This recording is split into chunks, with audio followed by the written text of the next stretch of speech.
आशा भी टूट गई।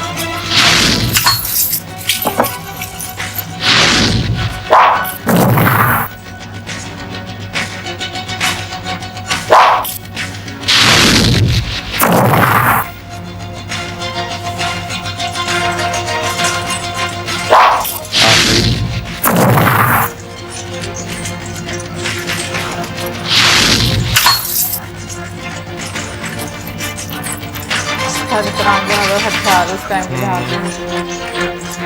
अच्छा उसने के चेहरे पे है।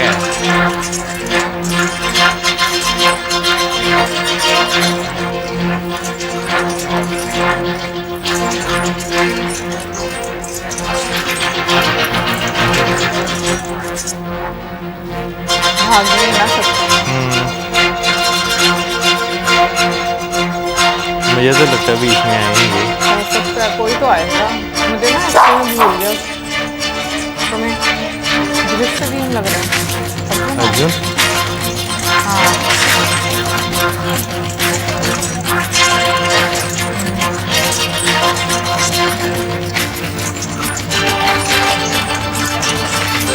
सावधान आचार्य।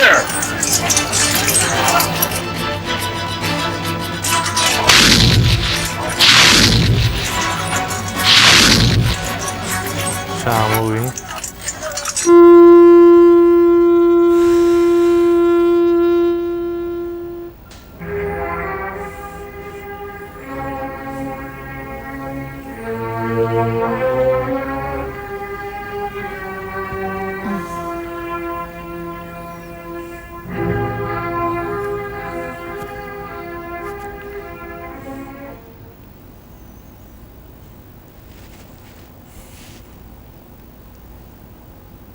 अब थोड़ा थोड़ा ना परेशान लगता है दुर्योधन ना। ये सारी नीतियाँ फेल हो रही हैं।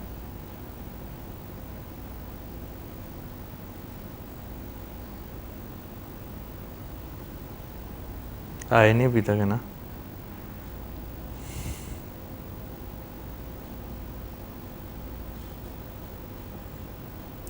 लेकिन ऐसे बुझे हुए दिल के साथ आते हैं।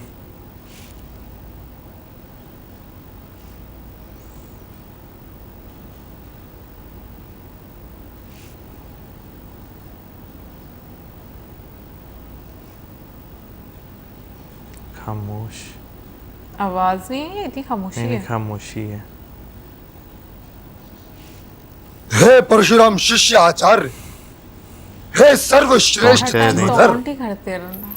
मैं हस्तिनापुर के प्रति आपकी निष्ठा को सादर प्रणाम करता हूं। आपका यह आदेश था कि यदि मैं युधिष्ठिर को बंदी बनाना चाहता हूं तो अर्जुन को युधिष्ठिर से दूर करना पड़ेगा।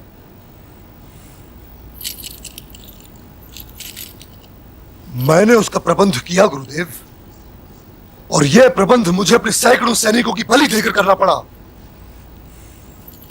किंतु मैंने देखा कि आपने युधिष्ठिर के निकट पहुंचने के उपरांत भी उसे बंदी नहीं बनाया।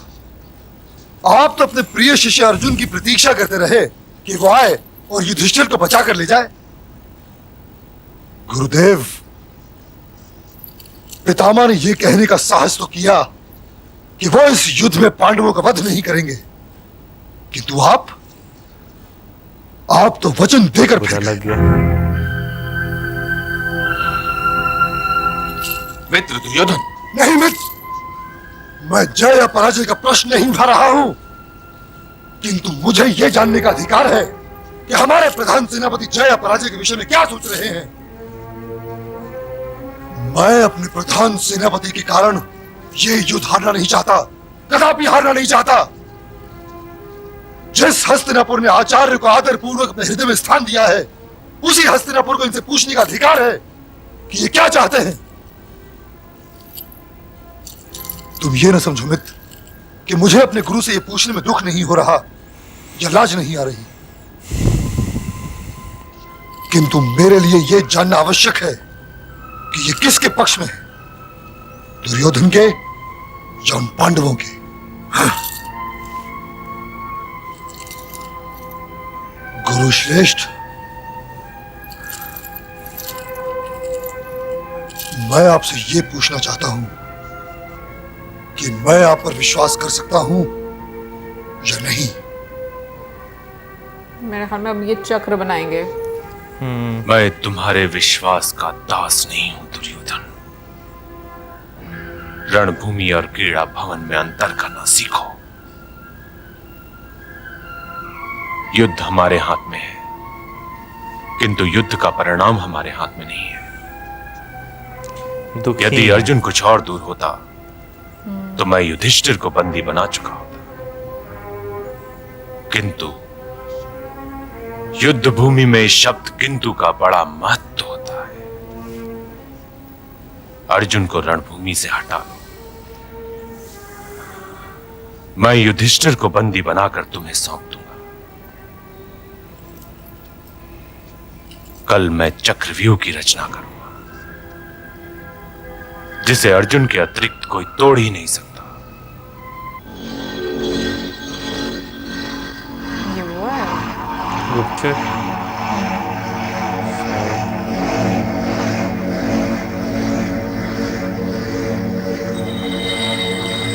बता गया।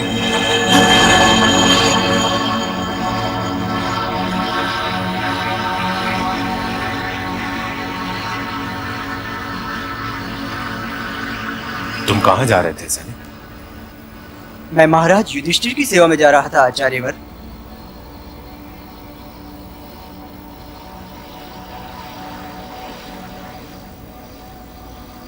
क्यों? हे आचार्य, इस युद्ध के नियमों के अनुसार सूर्यास्त और सूर्योदय के बीच इस सेना के लोग उस सेना में और उस सेना के लोग इस सेना में आ जा सकते हैं। मैं तुमसे युद्ध के नियम नहीं पूछ रहा हूं सैनिक। इतनी रात गए युधिष्ठिर की सेवा में जाने का कारण पूछ रहा हूं। नियमानुसार आपको पूछने का कोई अधिकार नहीं आचार्य। सैनिक, क्या तुम अपने प्रधान सेनापति से बात करने की सभ्यता भी भूल गए हो? भूलने की बात ना कीजिए आचार्य पुत्र। मैं तो कुछ नहीं भूला, किंतु बहुत से आदरणीय लोग बहुत कुछ भूल चुके हैं, स्वयं प्रधान सेनापति भी। सैनिक! अश्वत्थामा, तुम जैसे महारथी को एक साधारण सैनिक से ऊंचे स्वर में बात करना शोभा नहीं देता।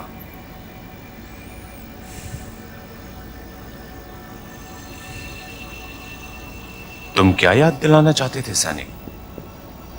क्या भूल गया हूं मैं? आप निष्ठा की परिभाषा भूल गए हैं आचार्यवर।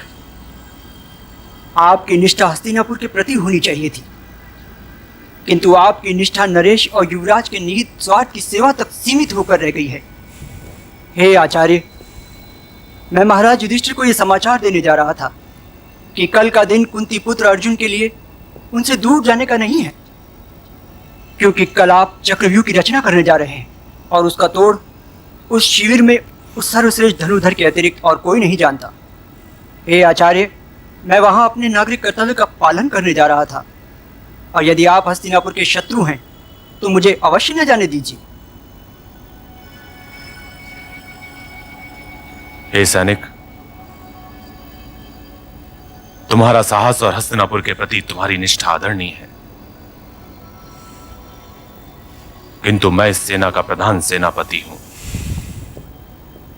और मैं किसी गुप्तचर को इतना महत्वपूर्ण समाचार लेकर उस शिविर में जाने की आज्ञा नहीं दे सकता। इस युद्ध की समाप्ति के पश्चात स्वयं हस्तिनापुर नरेश तुम्हारे साथ न्याय करेंगे। ले जाओ इसे।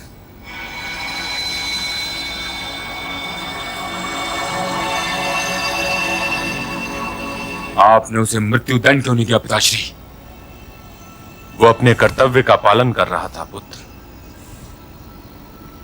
उसकी निष्ठा उसे वहां ले जा रही थी, क्योंकि ये तो सत्य है ना पुत्र